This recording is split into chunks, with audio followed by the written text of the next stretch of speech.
اور سیرت پاک کی روشنی میں ہمیں نہ مل رہا ہو۔ ہمارے علماء کو اللہ سلامت رکھے، وہ ہمیں قرآن کریم سے قریب کرتے ہیں اور جملہ مسائل کا حل دینی پیراڈائم میں یہ پیش کرتے ہیں۔ ہمارے دوسرے مہمان خواتین و حضرات، ایک بہت اہم نام پیام صبح میں تشریف لاتے ہیں۔ ہمیشہ ہم سیکھتے ہیں مولانا محمد اسد تھانوی صاحب سے۔ تھانوی صاحب بہت شکریہ، آپ تشریف لائے۔ تھانوی صاحب بہت معروف نام ہے خواتین و حضرات، میں کیا تعارف کراؤں آپ کا۔ قرآن کریم کی تفسیر بیان کرتے ہیں، پھر قرآن آپ ماشاءاللہ آپ، میرا خیال ہے کہ کوئی 54-55 سال سے تراویح پڑھا رہے ہیں آپ، ماشاءاللہ حافظ قرآن۔ تو قرآن کریم کی تفسیر قرآن کریم سے جو بیان کرتے ہیں، یہ تھانوی صاحب کا خاصہ۔ دونوں مہمانوں کو خوش آمدید کہتا ہوا پروگرام کا آغاز کرنا چاہوں گا اللہ تعالیٰ کے بابرکت نام سے۔ سورۃ الانعام آیت نمبر 80۔ اعوذ باللہ من الشیطان الرجیم، بسم اللہ الرحمن الرحیم۔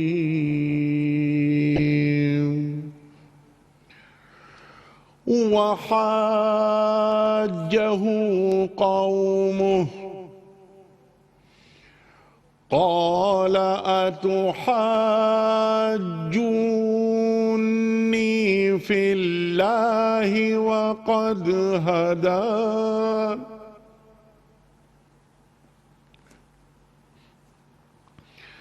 ولا أخاف ما تشركون به إلا أن يشاء ربي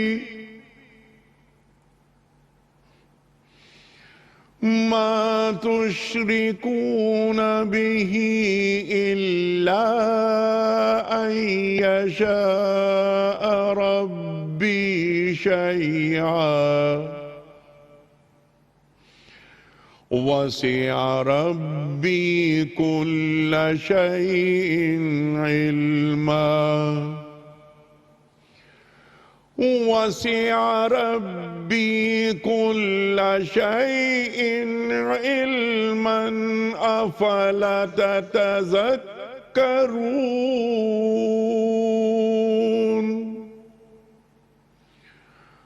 أفلا تتذكرون صدق اللہ العظیم۔ اللہ تعالیٰ ارشاد فرماتا ہے کہ ابراہیم علیہ السلام کی قوم ان سے جھگڑنے لگی، تو ابراہیم علیہ السلام نے اپنی قوم سے کہا کیا تم لوگ اللہ کے معاملے میں مجھ سے جھگڑتے ہو؟ حالانکہ اس نے مجھے سیدھی راہ دکھا دی ہے اور میں تمہارے ٹھہرائے ہوئے شریکوں سے نہیں ڈرتا۔ ہاں اگر میرا رب کچھ چاہے تو وہ ضرور ہو سکتا ہے، میرے رب کا علم ہر چیز پر چھایا ہوا ہے، پھر کیا تم ہوش میں نہ آؤ گے؟ صدق اللہ العظیم۔ خواتین و حضرات، قبلہ تھانوی صاحب کی خدمت میں پہلا سوال رکھنے سے قبل کل کے پوچھے گئے سوال کا درست جواب اور آج کا سوال آپ کی خدمت میں۔ کل کا سوال یہ تھا کہ وہ کون سی مسجد ہے جس کی ایک محراب کا رخ بیت المقدس اور دوسری کا کعبۃ اللہ کی جانب ہے؟ درست جواب مسجد قبلتین۔ آج کا سوال نوٹ فرما لیجئے، زکوٰۃ کے لفظی معنی کیا ہیں؟ پاک ہونا یا مال دینا یا قرض دینا؟ جو درست جواب آپ سمجھتے ہوں روانہ فرمائیے۔ ہمارے فون نمبرز ہیں 009221030300980 یا 0092213452700 ہمارا ای میل ایڈریس ps@duniatv.tv، ہمارا SMS کا نمبر 3031۔ قبلہ تھانوی صاحب ارشاد فرمائیے، حضرت ابراہیم علیہ السلام کا واقعہ اور آپ کا اللہ تعالیٰ کی جانب یکسو ہو جانا اللہ تعالیٰ بیان فرما رہا ہے۔ قوم نے وہی کیا جو عام طور پر اللہ کا پیغام پہنچانے والوں کے ساتھ ہوتا ہے۔ ارشاد فرمائیے قوم لڑ رہی ہے، کیوں لڑ رہی ہے؟ بسم اللہ الرحمن الرحیم۔ ابراہیم علیہ السلام اللہ کے بندے، اللہ کے نبی، اللہ کے رسول، اور ان کا زمانہ حضرت مسیح علیہ السلام سے تقریباً 2100 سال پہلے، یعنی یوں کہہ سکتے ہیں کہ مسیح علیہ السلام سے جتنا زمانہ آج تک آیا ہے اتنا ہی پہلے آپ چلے جائیں تو وہ زمانہ ابراہیم علیہ السلام کا ہے۔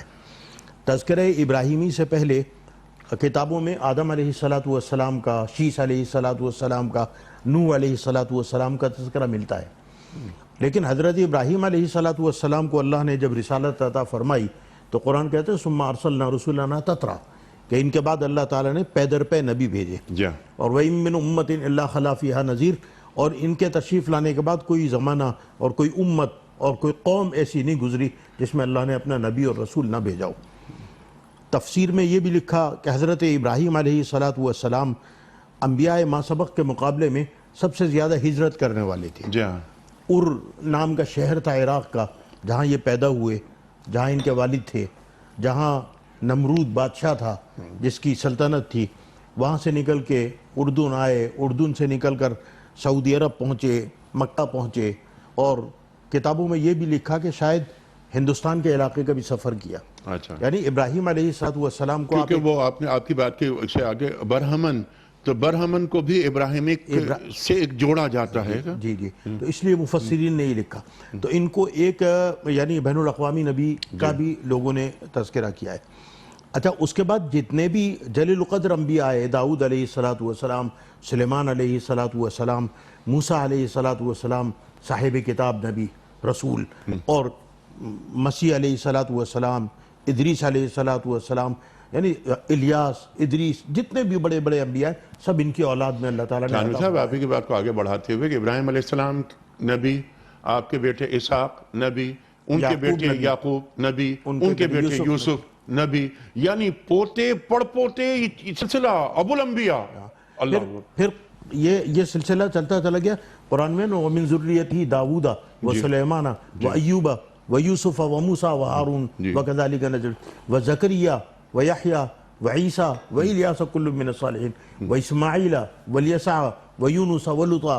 تو قرآن پاک میں تذکرہ لائن لگی ہوئی ہے کہ سارے کے سارے ان کی اولاد میں اور ان کی ضروریت میں تھے۔ جب یہ اس آیت پہ پہنچیں گے تو اس دن میں یہ سوال رکھوں گا کہ ان تمام انبیاء میں اسماعیل کا نام کیوں نہیں ہے؟ جی انشاءاللہ اس دن رکھیں گے، لیکن آپ نے جو آیت تلاوت فرمائی اس لیے ایک دم سوال ذہن میں آیا۔ ارشاد۔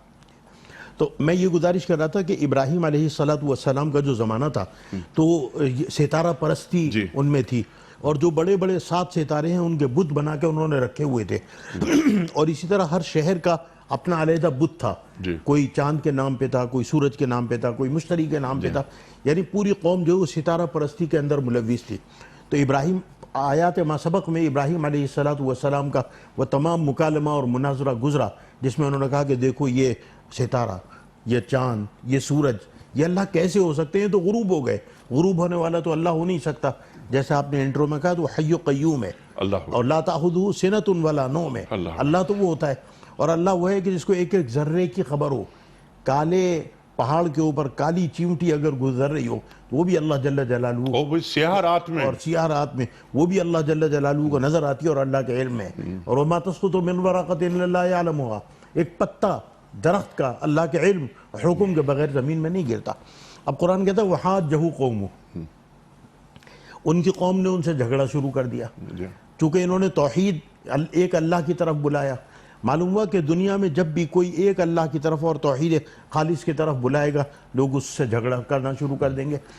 بہت سارے لوگ ایسے مشرک، شرک کرنے والے ہوتے ہیں کہ جو اللہ کی ذات میں تو کسی کو شریک نہیں کرتے، اللہ کو تو اللہ مانتے ہیں لیکن اس کی صفات میں لوگوں کو شریک کر دیتے ہیں کہ بڑا پیر صاحب تیری قبر پہ چادر چڑھاؤں گا تو مجھے بیٹا دے دے، چھوٹے پیر صاحب تیری قبر پہ چادر چڑھاؤں گا تو میرے بیٹے کو ملازمت دے دے۔ حالانکہ قرآن کہتا ہے اموات غیر احیاء وما یشعرون ایان یبعثون، قرآن کہتا ہے مردہ ہیں زندے نہیں ہیں، اموات غیر احیاء، مردہ ہیں زندے نہیں ہیں، زندہ نہیں ہیں، وما یشعرون ایان یبعثون، اور انہیں یہ نہیں معلوم کہ ہم قبر سے کب اٹھائے جائیں گے، ایک دن کے بعد یا 1000 برس کے بعد۔ تو جو قبر میں لیٹا ہے اپنی مدد نہیں کر سکتا، وہ آپ کی مدد کیا کرے گا؟ تو معلوم ہوا کہ مدد ہر چیز کی وہ اللہ جل جلالہ کے ہاتھ میں، اس کے حکم اور اس کے علم کے بغیر ایک پتا بھی درخت کا نہیں ہلتا۔ تو فرمایا وحاجہ قوم، قوم نے ان سے جھگڑا شروع کر دیا، یعنی وہ جو معبودان باطلہ کی انہوں نے نفی کی اس کے اوپر ان کو ناراضگی پیدا ہو گئی، اور وہ 17ویں پارے میں پورا تذکرہ موجود ہے جہاں انہوں نے ان کو بتوں کو جا کے توڑ دیا، پورا رکوع اللہ تعالی نے اس میں نازل فرمایا، وہ 17ویں پارے میں انشاءاللہ تفصیلات آئیں گی۔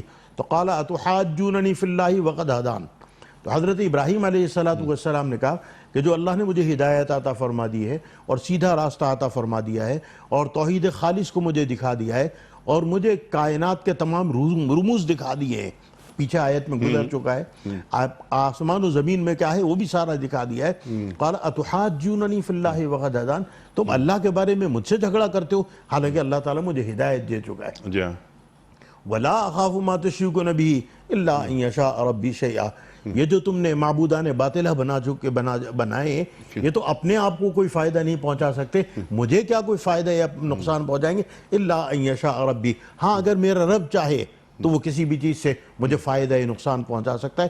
تو قرآن پاک کی اس آیت میں انہوں نے پہلے الزامی جواب دے کے ستارے کا، چاند کا، سورج کا، یعنی غروب ہو جانے والی چیزوں کا، اس سے دلیل دی، اور اس کے بعد پھر یہ بات توحید خالص کی طرف ان کو بلایا کہ اللہ جل جلالہ ایک ہے، قادر مطلق ہے، اللہ جل جلالہ پیدا کرنے والا ہے، موت دینے والا ہے، اللہ جل جلالہ رزق دینے والا ہے، عمر دینے والا ہے، صحت دینے والا ہے۔ جب ایک پتا اس کے حکم اور علم کے بغیر درخت کا نیچے نہیں گر سکتا تو میری اور آپ کی زندگی میں کوئی تبدیلی اس کے علم اور حکم کے بغیر کیسے آ سبحان سکتی؟ اللہ سبحان اللہ سبحان اللہ سبحان اللہ۔ تمام دلائل مکمل ہوئے، دلائل مکمل ہو جانے کے بعد اب قوم جھگڑا کرنے لگی۔ تھانوی صاحب نے ایک بہت اچھا نقطہ یہ اٹھایا کہ تمام پیغمبروں کے ساتھ بھی، یہ دین پیش کرنے والوں کے ساتھ، توحید کا پیغام دینے والوں کے ساتھ، آج بھی ہم یہ دیکھتے ہیں کہ جو کوئی نیکی کی بات کرتا ہے تو اس کے خلاف بہت سے لوگ ہو جاتے ہیں کہ نیکی کی بات کیوں کر رہا ہے، کیونکہ موضوع ہمارا ابراہیم علیہ السلام کی قوم، وہ قوم جو وہاں موجود تھی، پیغام دیا، دلائل دیے،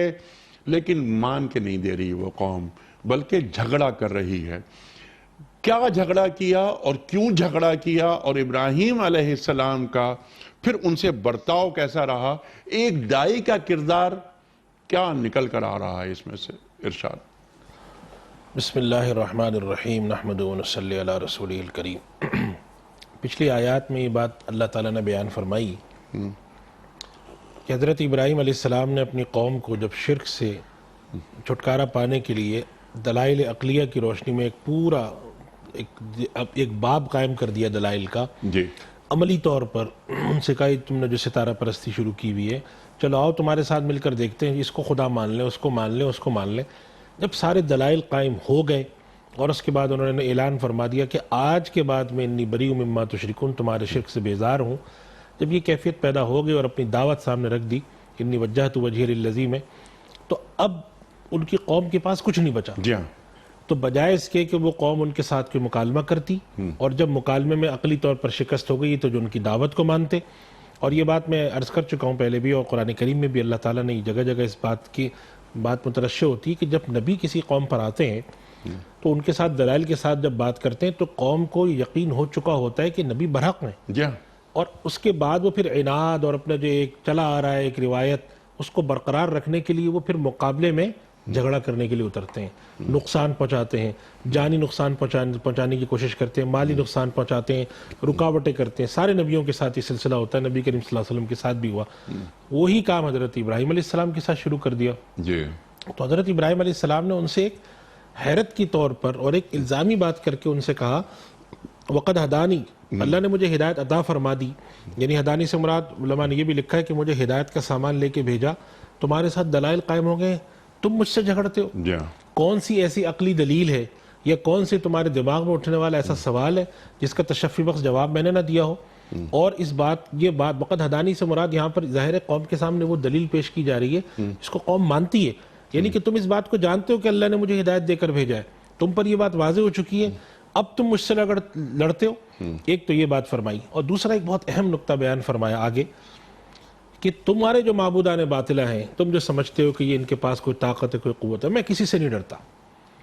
یہ کہتے تھے وہ کہ یہ دیکھو، کیونکہ تم نے ہمارے جو معبودان باطلہ جو آپ نے فرمایا، تم ان کو اپنا حقیقی معبود سمجھتے ہو، تمہارے اس رویے سے ابراہیم ایسا تو نہیں کہ تم پر کوئی عذاب آ جائے، تم پر بجلی گر پڑے، تمہیں مفلوج ہو جانا پڑے، تمہیں اپاہج کر دے گئے ہمارے معبود۔ تو یہ بات جب وہ کرتے تھے رہا ہے۔ تو جواب انہوں نے صاف دے دیا کہ ان سے مجھے کوئی خوف نہیں ہے۔ جی ہاں، اور ساتھ ایک بہت اہم بات فرما دی کہ اگر میرے ساتھ کوئی معاملہ پیش آیا بھی تو وہ امر ربی ہوگا.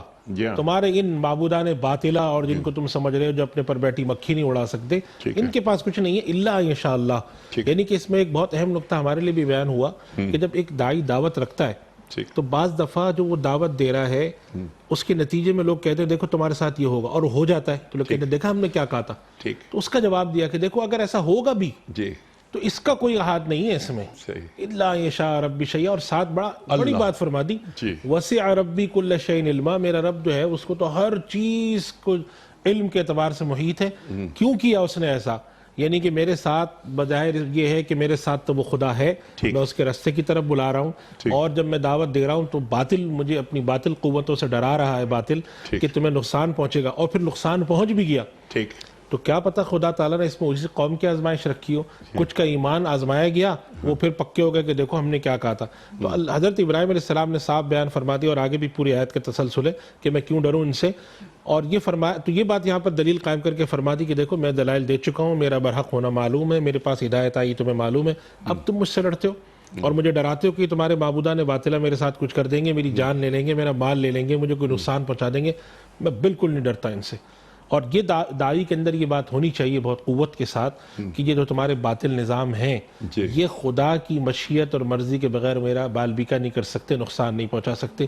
یہ نہیں کہ دل میں ڈرو کیا پتہ یہ ہمیں نقصان پہنچا دیں. اور لوگ ہوتے ہیں ان کے اندر یہ خوف جسے ہم کہتے ہیں نا انہونی کا یا انجانی چیز کا خوف بڑا پیدا ہوتا ہے کہ پتہ نہیں ہمارے ساتھ کیا ہو جائے. فرمایا نہیں, اگر خدا کی مشیت ہوگی تو کچھ بھی ہو سکتا ہے میرے ساتھ, لیکن اگر خدا کی مشیت نہیں ہے تو ان کے پاس ذرا بھی طاقت نہیں ہے کہ مجھے کوئی نقصان پہنچا سکے. اور پھر آگے بھی دلیل, آگے جو اگلی آیت اس میں دلیل دے دی کہ تم خدا سے نہیں ڈرتے تو میں تمہارے ان معبودان باطلہ سے کیوں ڈروں. تو اس کے اندر ان کی ساری نفی, ان کے پاس کسی بھی قسم کی طاقت, یا وہ جو سمجھتے تھے کہ یہ اللہ تعالیٰ تو خدا تو بڑا ہے اور یہ اس کے جو ہے معاون مددگار ہیں, ساری چیزوں کی نفی کر کے ایاک نعبد و ایاک نستعین, مرکز ہدایت. اور یہ بات جو قرآن کریم میں اللہ سبحانہ و تعالیٰ در حقیقت اس بات کی طرف بھی ایک نقطہ ہے جو نبی نے اشارہ فرمایا کہ وَإِن يَمْسَسْكَ اللَّهُ بِضُرٍّ فَلَا كَاشِفَ لَهُ إِلَّا هُوَ, کہ اگر اس نے کوئی نقصان پہنچانا چاہا تو کوئی نہیں روک سکتا, اور اگر وہ خیر لانا چاہے وَإِن يُرِدْكَ بِخَيْرٍ فَلَا رَادَّ لِفَضْلِهِ, تو خیر لانا بھی اس کا کام, نقصان پہنچانا بھی اس کا کام. وہ اس کائنات کے اندر سب سے زیادہ علم رکھنے والی ذات ہے, وہ ساری کائنات کی چیزوں کو جانتا ہے. اس کی طرف سے آنے والی کوئی بھی چیز ہے اس میں اس کی کیا مصلحت ہے, کیا حکمت ہے, ہمارا اس پر ایمان ہے. تمہارے معبودان باطلہ مجھے کوئی نقصان نہیں پہنچا سکتے. تو یہ ان کے اندر جرت تھی. اور آپ دیکھیں کہ حضرت ابراہیم علیہ السلام کے ساتھ اللہ تعالیٰ نے اسی قسم کی ایک بات نبی کریم صلی اللہ علیہ وسلم جب تھے تو آپ نے اللہ تعالیٰ نے ارشاد فرما دیا کہ آپ جو ہے لوگوں کو تبلیغ کر دیجئے, اور آگے اس کے ساتھ ساتھ یہ ارشاد فرمایا واللہ یعصمک من الناس, جب آپ تبلیغ کریں گے تو ضرور مخالفت اٹھے گی, جان و مال کو خطرہ اٹھے گا, اللہ آپ کی حفاظت فرمائے گا. تو اس کا مطلب یہ ہے کہ جیسے ہی نبی دعوت دیتے ہیں فوراً یہ چیز اٹھ کے آتی ہے. تو حضرت ابراہیم علیہ السلام نے بھی گویا کہ اسی سے ملتی جلتی ایک بات فرما دی, مجھے کسی سے نہیں ڈر, خدا چاہے گا اگر مجھے نقصان پہنچے گا, خدا نہیں چاہے گا تم جو کچھ بھی سمجھ سکتے ہو, تم جو اپنی تدابیر اختیار کر سکتے ہو کرو. اور اللہ سبحانہ و تعالیٰ نے جگہ جگہ نبی کریم صلی اللہ علیہ وسلم کے ساتھ جنگ کے مواقع پہ ان سب جگہوں پر اس بات کو ثابت کر دیا کہ وہ مکروا ومکر اللہ واللہ خیر الماکرین.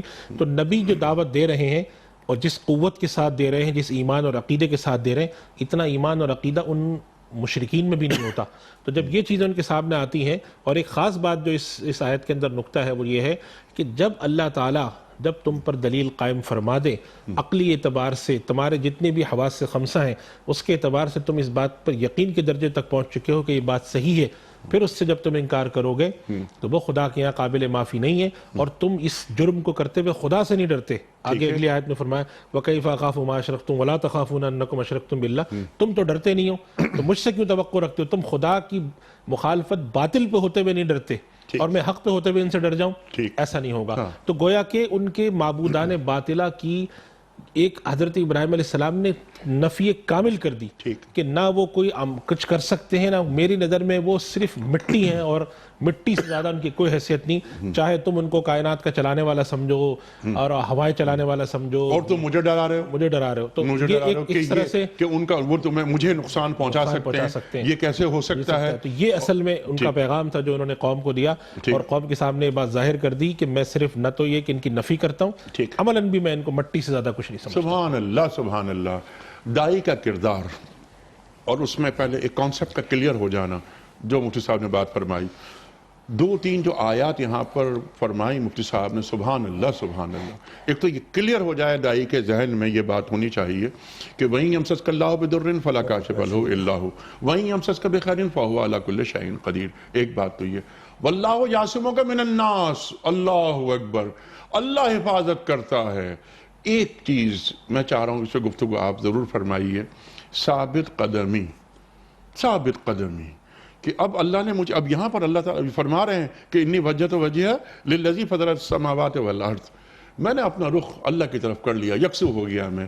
تو قدم قدم پر مشکلیں آئیں گی. اور ابراہیم علیہ السلام، اللہ اکبر اللہ اکبر، کتنا کیسے کیسے اللہ تعالیٰ نے انہیں آزمایا اور انہیں کامیاب پایا اور انہیں سر جھکا رہا ان کا. ثابت قدم رہنا. ثابت قدمی کا جو پہاڑ ہے نا جی، وہ تو ابراہیم علیہ ابراہیم علیہ السلام ہے. السلام. دیکھیں، باپ سے مخالفت، جی برادری سے مخالفت، بستی سے مخالفت، بادشاہ وقت سے مخالفت. ٹھیک. باپ کہتا ہے کہ اگر تو اس سے باز نہ آیا توحید کے سبق سے تو میں تیرے اوپر پتھراؤ کر دوں گا، تجھے ختم کر دوں گا. بادشاہ وقت نے الاؤ تیار کرایا اور اس الاؤ کے اندر ابراہیم علیہ السلام کو جلنے کے لیے ڈال دیا گیا. ثابت قدمی. اور ابراہیم علیہ حضرت مولانا مفتی محمد شفیع رحمۃ اللہ علیہ نے معارف القرآن میں بڑی خوبصورت بات لکھی. انہوں نے لکھا کہ جو دو قومی نظریہ ہے جس کی بنیاد پہ یہ مملکت وجود میں آئی جس میں ہم اور آپ بیٹھے، کہتے ہیں اس کی ابتدا بھی ابراہیم علیہ السلام سے ہوئی. کہ حضرت ابراہیم علیہ السلام نے اپنی بستی کے لوگوں سے، اپنے بادشاہ سے، اپنے باپ سے، اپنی برادری سے کمپرومائز نہیں کیا. کہا قال انی ذاہب الی ربی سیہدین ربی حب لی من الصالحین. کہا کہ میں اپنی اس بستی کو اور اپنے اس علاقے کو اور اپنے خاندان کو اور اپنے رشتہ دار کو اور اپنے باپ کو اور سب کو چھوڑ کے جا رہا ہوں، اور کفر کے ساتھ کمپرومائز نہیں کیا.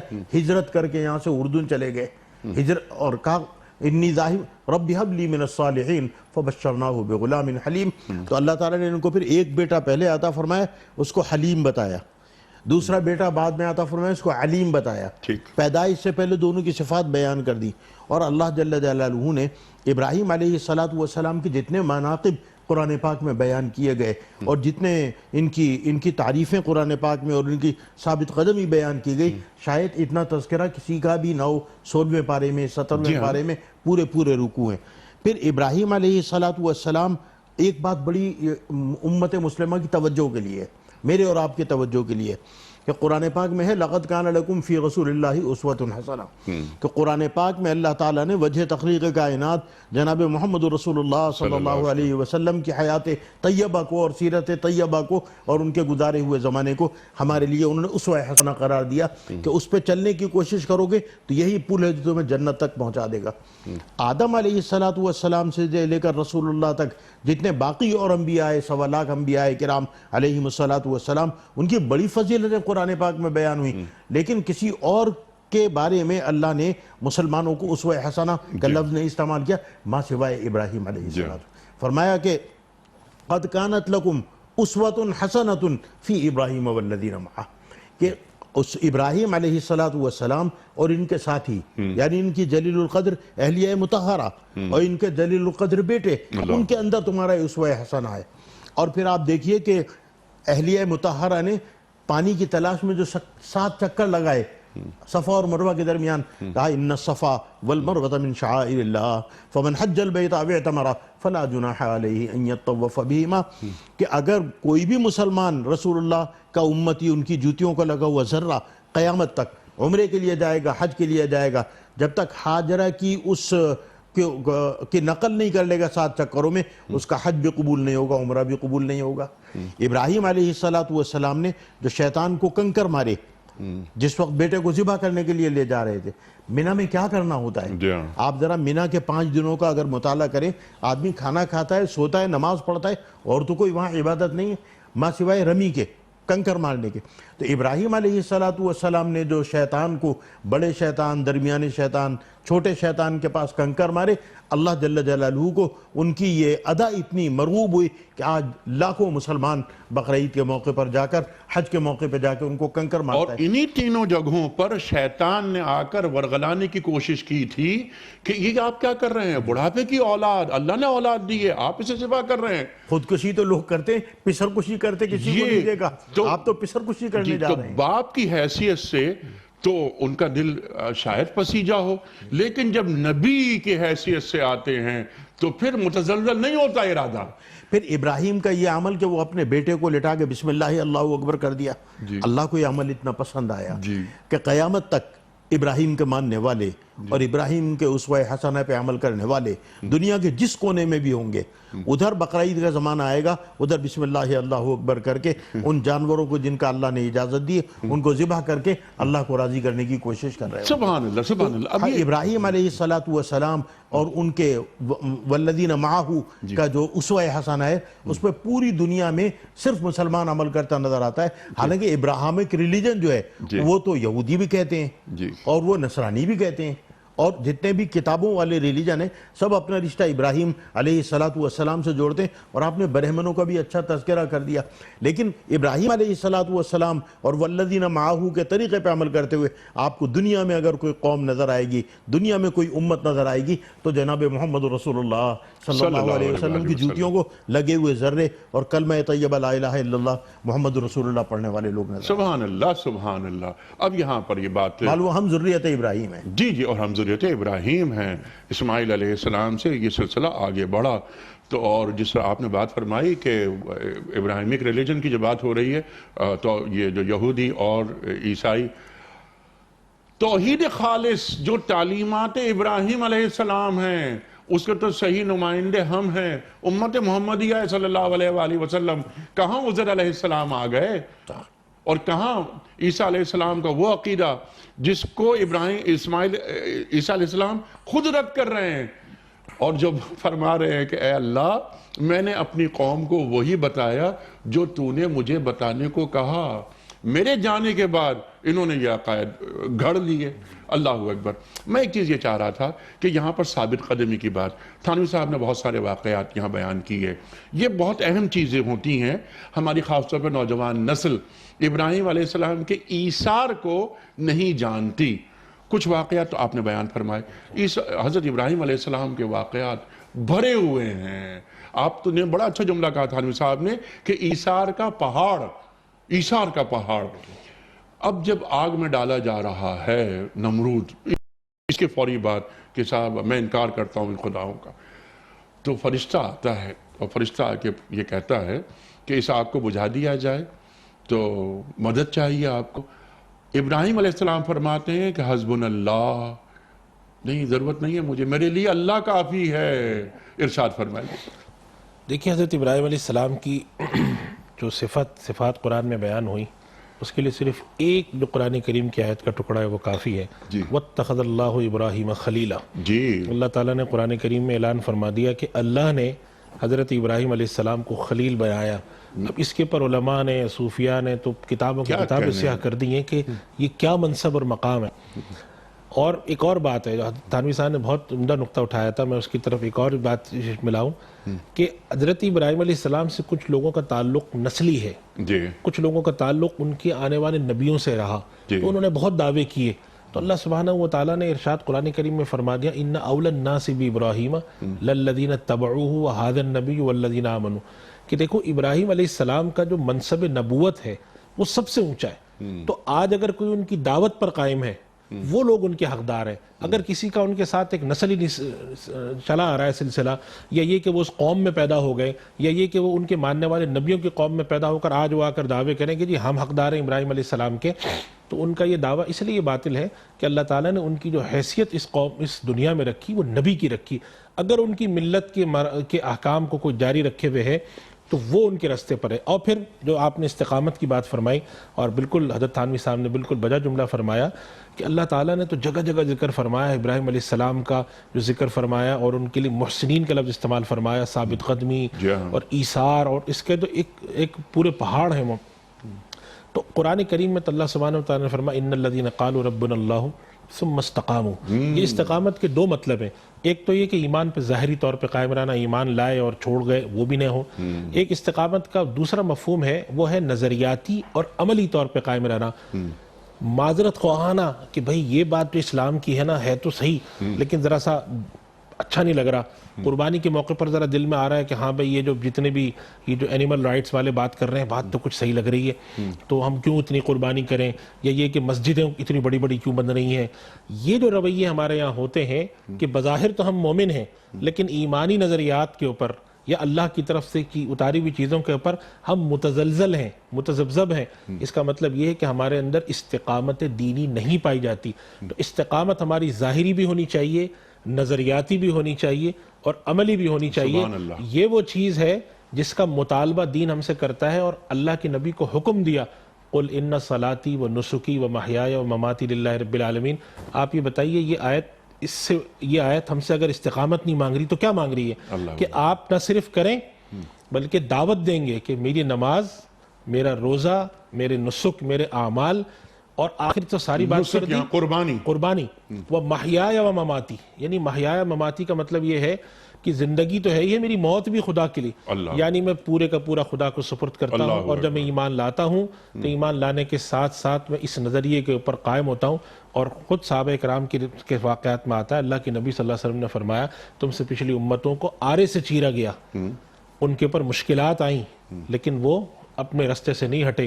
خود ہمارے یہاں صحابہ کرام حضرت بلال حبشی رضی اللہ تعالیٰ عنہ، صحابہ کرام شیب ابی طالب میں نبی کریم صلی اللہ علیہ وسلم کا محاصرہ، اور صحابہ کرام پر جو سختیاں آتی تھیں. حضرت ابو ہریرہ رضی اللہ عنہ فرماتے ہیں بھوک کی شدت سے میں گر جاتا تھا، لوگ سمجھتے تھے کہ اس کو مرگی کا دورہ پڑا ہے اور جوتا سنگا کے چلے جاتے تھے، حالانکہ مجھ پر بھوک کی شدت ہوتی تھی اور کوئی بیماری نہیں ہوتی. یہ ساری استقامت کے. اور پھر اس کے بعد نبی کریم صلی اللہ علیہ وسلم کی امت میں جو استقامت کے، حضرت تھانوی صاحب نے بالکل جملہ بجا فرمایا کہ اگر ملت ابراہیمی کی سنتیں اور نبی کریم صلی اللہ علیہ وسلم کی وہ استقامت اور اس کی سنتوں کا کوئی دعویٰ کرنے والی امت اگر ہے، اور اللہ تعالیٰ نے اس امت کو شرف دیا ہے اور ابھی بھی اس امت کی خصوصیت ہے، تو یہ اسی امت کو حق پہنچتا ہے. چنانچہ نہ صرف صحابہ بلکہ امت کے جو بڑے بڑے حضرات ہیں، خود خلفائے راشدین کے آپ اعمال دیکھ لیجئے جو فتنہ ردت میں حضرت ابوبکر صدیق رضی اللہ عنہ کھڑے ہوئے، امام احمد بن حنبل رحمۃ اللہ علیہ فتنہ خلق قرآن. اور پھر اس طرف کو آ جائیں بر صغیر کے اندر جو مسلمانوں کی داستانیں ہیں کہ انگریزوں نے توپوں پہ باندھ کے لوگوں کو اڑایا، اور خلافت عثمانیہ کے اندر آپ دیکھ لیں، اور یہ جو ہماری سینٹرل ایشین ریاستیں ہیں یہاں پر دیکھ لیں کہ کس قسم پرسی کے عالم میں لوگوں نے استقامت رکھی اور دین کو اپنی اصلی حیثیت پر برقرار رکھا. یہ وہ مطالبہ ہے جو امت سے ہمیشہ رہے گا تا قیامت. اور سرکار دو عالم صلی اللہ علیہ وسلم کی امت میں اللہ کے نبی صلی اللہ علیہ وسلم نے چونکہ امت کے لیے دعا مانگی کہ میری امت کو اللہ گمراہی پہ نہ جمع کرے، تو اللہ تعالیٰ نے اس امت کو من حیث المجموع ایک طرح کی عصمت دے دی. یہ اس امت کی ایک بہت بڑی نعمت ہے، لیکن ہمارا فرض یہ بنتا ہے کہ اس استقامت کے درس کو آگے لے جائیں. اور اس استقامت کے درس کے اندر یہ بات بھی بڑی اہم ہے کہ اللہ کے نبی صلی اللہ علیہ وسلم کو ہم شارع بھی مانیں، شارح بھی مانیں، اور وہ اس چیز کا بھی مانیں جو آپ نے ایک پچھلے پروگرام میں ہماری بات ہو رہی تھی کہ اللہ تعالیٰ کو خالق تو مان لیتے ہیں، حاکم نہیں مانتے. حالانکہ خود قرآن میں اللہ تعالیٰ فرماتا ہے الا لہ الخلق والامر، پیدا بھی اس نے کیا ہے. تو ہم تو ایسے خدا کے ماننے والے ہیں، خلق بھی جس کی ہے، امر بھی جس کا ہے، حی قیوم بھی ہے، جیتا جاگتا بھی ہے، نہ وہ معطل ہوا ہے، نہ اس نے دنیا بنا کے چھوڑ دی ہے، نہ وہ دنیا بنا کے اس کی طاقتیں ختم ہو گئی ہیں. وہ حی قیوم بھی ہے، اور جس نے اس دنیا کو بنایا کس لیے ہے، خلق الموت والحیات لیبلوکم ایکم احسن. یہ چیز ہے وہ نظریہ استقامت جو ہمیں برقرار رکھنا ہے، چاہے اس کے مقابلے میں دنیا کے اندر کسی بھی قسم کا نظریہ کھڑا ہو، اس چاہے ہمارے سامنے سیکولرزم کا کھڑا ہو، دہریت کا کھڑا ہو، بغیر کسی اس خوف کے، بغیر کسی شرم حیا کے اپنے اس نظریے پر استقامت رکھنا. اللہ تعالیٰ نے ایک دعا سکھا دی ہمیں کہ ربنا لا تزغ قلوبنا بعد إذ هديتنا وهب لنا. اللہ اکبر. اے اللہ تو نے ہمیں ہدایت دے دی ہے تو اب ہمارے دلوں میں ٹیڑھ نہ ڈال. اللہ اکبر. اور آپ نے استقامت کی جو بات کی، دو تین باتیں جو آپ نے ارشاد فرمائی، سبحان اللہ، جس میں آپ نے خلیل کی بات کی. خلیل اللہ ابراہیم علیہ السلام اللہ کے دوست. سرکار دو عالم فرما رہے ہیں صلی اللہ علیہ وآلہ وسلم سب کا ایک دوست ہوتا ہے. ابراہیم اللہ کے دوست، اور میرے دوست حضرت ابو بکر صدیق رضی اللہ تعالی عنہ. لو كنت متخذا خلیلا لاتخذت ابا بکر خلیلا. اللہ اکبر. جناب رسول اللہ صلی اللہ علیہ وسلم فرمایا کہ وہ لقب جو ابراہیم کو اللہ نے دیا اور میں وہ لقب اپنے یار غار ابو بکر کو دیتا ہوں. ایک بات مفتی صاحب نے بڑی اہم اپنی گفتگو کے اندر اشارتاً فرمائی, بڑی بڑی مسجد کی بات. ایک رویہ ہمارا بحیثیت مسلمان یہ بھی ہمیں دیکھنا چاہیے کہ میں جب 5 لاکھ والی گاڑی کے بعد 20 لاکھ کی گاڑی خریدتا ہوں کوئی اعتراض نہیں کرتا. میں 200 گز کے مکان کے بعد 1000 گز کا مکان بناتا ہوں کوئی برا نہیں کہتا. لیکن ادھر اگر میں نے ایک عمرے کے بعد دوسرا عمرہ کر لیا, یا ایک حج کے بعد دوسرا عمرہ کر لیا, یا میں نے اپنے محلے میں مسجد اتنی سی تھی اتنی بڑی بنانے لگا, یا اس میں قالین بچھانے لگا, یا اس میں ایئر کنڈیشنر لگانے لگا, تو لوگ اعتراض کرتے ہیں. اپنے گھر کے ہر بیڈ روم میں اے سی لگایا تو آپ نے آنے کے بعد کبھی اعتراض نہیں کیا کہ اسراف کیوں کر رہے ہو. مسجد میں اے سی لگانے لگا تو لوگ اعتراض کرنے لگتے ہیں. اس کا مطلب ہمارے ایمان میں کچھ کمی ہے.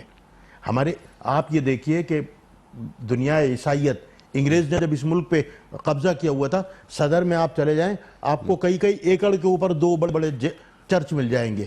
حالانکہ اتنی آبادی نہیں ہے, چرچ بھی ہے, اس میں مکانات بھی ہیں, اس میں دفتر بھی ہیں, اس میں کالجز بھی کھل گئے ہیں, اسکولوں بھی کھل گئے. آج ہمارے ملک کا مسلمان حکمران جو ہے وہ مسجد کے لیے 200 گز اور 400 گز سے بڑا پلاٹ دینے کے لیے تیار نہیں ہے, بڑی مسجد بنانے کی اجازت دینے کے لیے تیار نہیں ہے. مسجدوں کے بنانے پہ قدغن ہے. آپ نے بڑی اچھی بات کی طرف توجہ دی کہ بڑی مسجدیں بنانا, اس کے اوپر قدغن لگایا جا رہا ہے. ہم بحیثیت مسلمان کے اپنے اس رویے کے اوپر پہ بھی غور کریں. جی بالکل غور کرنا چاہیے. اور مساجد کی تعمیر ہوتی ہے, لوگ آ رہے ہیں اور آبادی میں اضافہ ہو رہا ہے. مساجد اور جو دینی امور ہیں, جی مساجد اللہ اکبر, مساجد تو ہماری زندگی کی طاقت کا مرکز ہے. اب میں اس کی دلیل یہ دیتا ہوں کہ 13 برس تک مکہ مکرمہ میں کسی مسجد کی تعمیر نہیں ہوئی. تشریف لا رہے ہیں مدینہ منورہ, آپ صلی اللہ علیہ وآلہ وسلم شہر میں داخل ہونے سے قبل مسجد نبی کی بنیاد رکھی جا رہی ہے, کیونکہ طاقت کا مرکز ہے مسجد. مسجد کو طاقت کا مرکز ہونا چاہیے, افتراق کا نہیں, فرقہ بازی کا نہیں. لیکن ہم آتے ہیں وہ ثابت قدمی پر. مفتی صاحب نے جو بات اٹھائی تھی میں چاہتا ہوں کہ ذرا سا آگے لے کے چلتے ہیں, اس آیت سے جوڑتے ہیں. ابراہیم علیہ السلام فرماتے ہیں کہ یہ تم ڈرا رہے ہو مجھے ان معبودان باطلہ سے, ان بتوں سے مجھے نقصان پہنچائیں گے. وہ یہ کہتے تھے کہ تم اپاہج ہو جاؤ گے, تم پہ بجلی گر جائے گی, تم مر جاؤ گے, تم ان کی توہین کر رہے ہو. نہیں, اگر کچھ ہوگا میرے ساتھ تو وہ میرا اللہ کر سکتا ہے. تو یہاں اب اس کو جوڑتے ہیں حالات حاضرہ سے. اگر آج دین کا پیغام پیش کرنے والوں پر کوئی وقتی طور پر, عارضی طور پہ کوئی مصیبت آتی ہے, کوئی آزمائش آتی ہے, تو اس کی وجہ امر ربی, مشیت, وہ تو ہو سکتا ہے. یہ جو معبودان باطلہ ہیں ان کا کوئی حربہ کام نہیں آ سکتا. اور اللہ ہماری اس قربانیوں کو قبول فرمائے. ارشاد. یہ اس کی آپ کی بات کی سب سے بڑی دلیل یہ ہے وَنَا فَجَعَلَهُمْ جُذَاذًا إِلَّا كَبِيرًا لَعَلَّهُمْ إِلَيْهِ يَرْجِعُونَ کہ قرآن میں اللہ تعالیٰ کہتا ہے کہ ابراہیم علیہ السلام نے ان کے معبودات باطلہ کے سب کے سر توڑ دیے. یعنی جو بت رکھے ہوئے تھے جن کو وہ نعوذ باللہ اللہ مانتے تھے, عبادت کرتے تھے, اگر حضرت ابراہیم علیہ السلام کو ان بتوں سے تو کیا خوف ہوتا, ان بتوں کے ماننے والے سے بھی کوئی خوف نہیں تھا.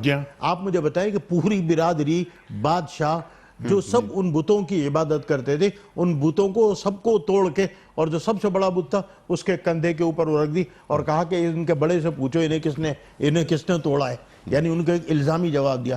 تو ابراہیم علیہ السلام کی جرت اور ابراہیم علیہ السلام کی استقامت جو قرآن پاک سے ہمیں پتہ چلتی ہے, وہ ہر داعی کو, ہر مبلغ کو, ہر مسلمان کو, ہر مسلمان عالم کو یہ سبق دیتی ہے کہ دیکھو تمہارے پائے استقلال میں لغزش نہ آئے. تھانوی صاحب, یہ تو عالم کا مقام تو بہت بلند ہے. یہ آپ نے لفظ استعمال کیا ایک مسلمان کو. مجھے حق پہ چلتے ہوئے, اپنے گھر میں رہتے ہوئے حق پہ چلنا ہے, اپنے دوستوں میں رہنا ہے. اگر میں دین پہ چلوں گا تو مجھے بیکورڈ سمجھا جائے گا. ایک آدمی ایئرپورٹ پہ نماز پڑھ رہا ہے, لوگ دیکھیں گے یا کیا کہیں گے, میں نماز پڑھ رہا ہوں ایئرپورٹ پر, وغیرہ وغیرہ. ایک عورت پردہ کر رہی ہے, لوگ اس پہ انگلیاں اٹھاتے ہیں کہ ارے تم تو اتنی ماڈرن ہو, اتنی پڑھی لکھی. ثابت قدمی, اے اللہ ہم نے تیری جانب رخ کر لیا, تو ہمیں ثابت قدم رکھ. آمین. ارشاد. دیکھو انی وجہت وجہی للذی فطر السماوات والارض حنیفا وما انا من المشرکین. ابراہیم علیہ السلام کو تذکرہ ہے.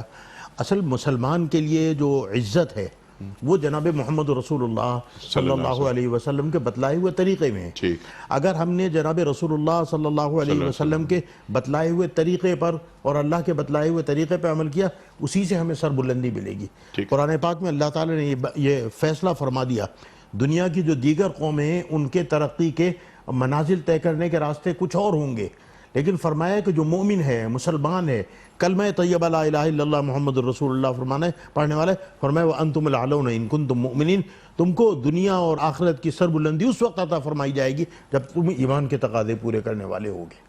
آج ہم اس ایمان کے تقاضے پورے کرنے والے نہیں ہیں. وہ ہے نا آج کہ وَإِنَّ الشَّيَاطِينَ لَيُوحُونَ إِلَىٰ أَوْلِيَائِهِمْ کہ جو یورپ سے اور امریکہ سے شیطان وہی بھیجتا ہے اس پہ تو عمل کرتے ہیں، لیکن جو جناب محمد رسول اللہ صلی اللہ علیہ وسلم نے میری ماؤں اور بہنوں کو کہا کہ قرآن نے کہا یُدْنِينَ عَلَيْهِنَّ مِن جَلَابِيبِهِنَّ کہ باہر نکلو تو ایک شرفا کہ خاتون کی طرح اور بیٹی کی طرح تم اپنے اوپر کوئی چادر ڈال کے کوئی برقع ڈال کے نکلو تاکہ لوگوں کو پتہ چلے عزت مند خاندان کی کوئی لڑکی جا رہی ہے، کوئی عورت جا رہی ہے. بغیر محرم کے ان کو سفر کرنے کو منع کیا کہ تم تو اتنی معزز اتنی مکرم ہو کہ تم جب سفر کرو یا کہیں جاؤ تو تمہارا شوہر تمہارے نوکر کی طرح، تمہارا بیٹا تمہارے نوکر کی طرح، تمہارا بھائی تمہارے نوکر کی طرح تمہیں لے کر جائے، کیونکہ تم جناب محمد رسول اللہ صلی اللہ علیہ وسلم کی روحانی بیٹیاں ہوں. تو در حقیقت ثابت قدمی جب تک دین کے اندر نہیں ہوگی سربلندی اللہ تعالیٰ عطا نہیں فرمائے. سبحان اللہ، ثابت قدمی. اے اللہ ابراہیم علیہ السلام آپ دیکھیں نا شیر خوار بچے کو اور اپنی بیوی کو ایک بے آب و گیاہ میدان میں جا کے اللہ کے حکم کے مطابق چھوڑائے جہاں نہ پانی تھا نہ دانا تھا. اور بیوی کیا کہہ رہی ہے؟ بیوی کہہ رہی ہے کہ آپ ہمیں چھوڑ کر جا رہے ہیں اس وادی غیر ذی زرع میں، آپ خاموش ہیں.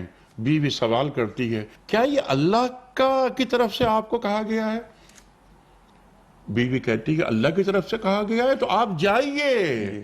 یہ ہے اللہ ہماری حفاظت، اللہ ہماری حفاظت کرے گا. یہ ایمان کی پختگی، اللہ اکبر، استقامت، یعنی شوہر میں ہی نہیں ہے بیوی میں بھی. جی، اور اسی خاتون کا یا انہی خاتون کی وہ جو دوڑ ہے اس کو قیامت تک کے لیے نشانی بنا دیا. مرد بھی دوڑے گا. ان صفا والمروۃ من شعائر اللہ، اس کو شاعر اللہ قرار دے دیا، اس کو شاعر اللہ کی نشانی قرار دے دیا. اللہ ذالک ومن یعظم شعائر اللہ فانھا من تقوی القلوب. قرآن کہتا ہے کہ جس نے اللہ کے شاعر کی عزت کی تو وہ اس کے قلب کے تقوی کی دلیل ہے. اللہ اکبر، اللہ اکبر. تھینک صاحب، بہت شکریہ آپ کا. مفتی صاحب بڑا ممنون. خواتین و حضرات، بس یہ آیت یہاں مکمل ہو رہی ہے. اللہ تعالیٰ کے تعلق سے ابراہیم علیہ السلام فرماتے ہیں کہ میرے رب کے پاس ہر چیز کا علم ہے، اور افلا تتذکرون، تم ہوش سے کام کیوں نہیں لیتے. یہ ہیں دلائل دینے کے بعد یہ بات فرمائی جا رہی ہے. ثابت قدمی کے حوالے سے جو گفتگو فرمائی تھانوی صاحب نے اور مفتی صاحب نے، یہ بہت اہم بات ڈراوے دیتا ہے. یعنی ہم سے وہ IMF ہو یا ہمارا کوئی ادارہ، مقامی ادارہ یا کوئی مقامی چودھری سے مراد یہ ہے کہ یہاں کوئی ایک وڈیرا، کوئی ایسی قوت کہ ایسا نہیں کہ اللہ کی طرف سے رخ ہٹا لیا جائے.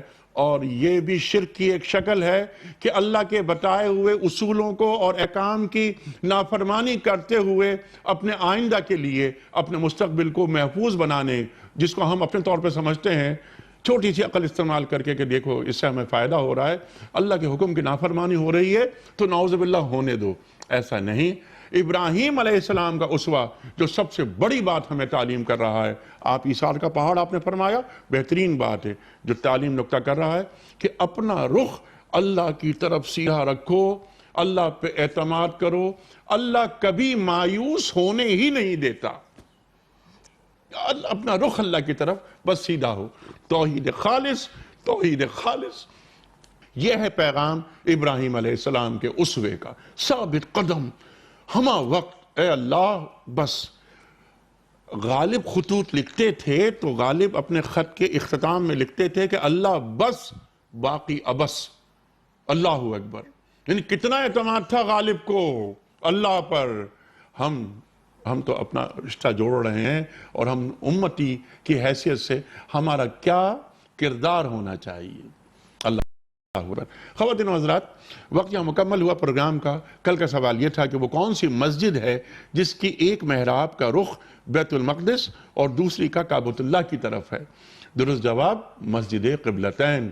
آج کا سوال یہ، زکوٰۃ کے لفظی معنی کیا ہیں؟ پاک ہونا یا مال دینا یا قرض دینا؟ جو درست جواب آپ سمجھتے ہوں روانہ فرمائیے۔ ہمارے فون نمبرز ہیں 00922 343 00980 یا 00922 345 27009۔ ہمارا ای میل ایڈریس ps@duniatv.tv، ہمارا SMS کا نمبر 3031۔ قبلہ تھانوی صاحب، ایک پرچی اس بال میں سے نکال کر آپ اعلان فرما دیجئے آج کے ونر کا، کہ آج ہم کن کی خدمت میں کوئز کا صحیح جواب بتانے کے سلسلے میں دینی کتب پر مشتمل گفٹ ہیمپر روانہ کر رہے ہیں۔ آج کے ونر ہیں شہلا فاروق شاہ، اسلام آباد۔ شہلا فاروق شاہ اسلام آباد سے آپ کی خدمت میں محترمہ دینی کتب پر مشتمل تحفہ پیش کیا جا رہا ہے۔ آپ کو بہت مبارک ہو۔ اختتام ہوتا ہے پیام صبح کا ایک قول پر، اور وہ قول ہوتا ہے صاحب نہج البلاغہ امیر المومنین حضرت علی مرتضیٰ کرم اللہ وجہہ کا۔ آپ فرماتے ہیں اعلیٰ ترین بردباری غصے کو پی جانا اور طاقت کے باوجود نفس پر قابو رکھنا ہے۔ اللہ اکبر۔ کل تک کے لیے اپنے میزبان انیق احمد کو اجازت دیجیے۔ خدا حافظ۔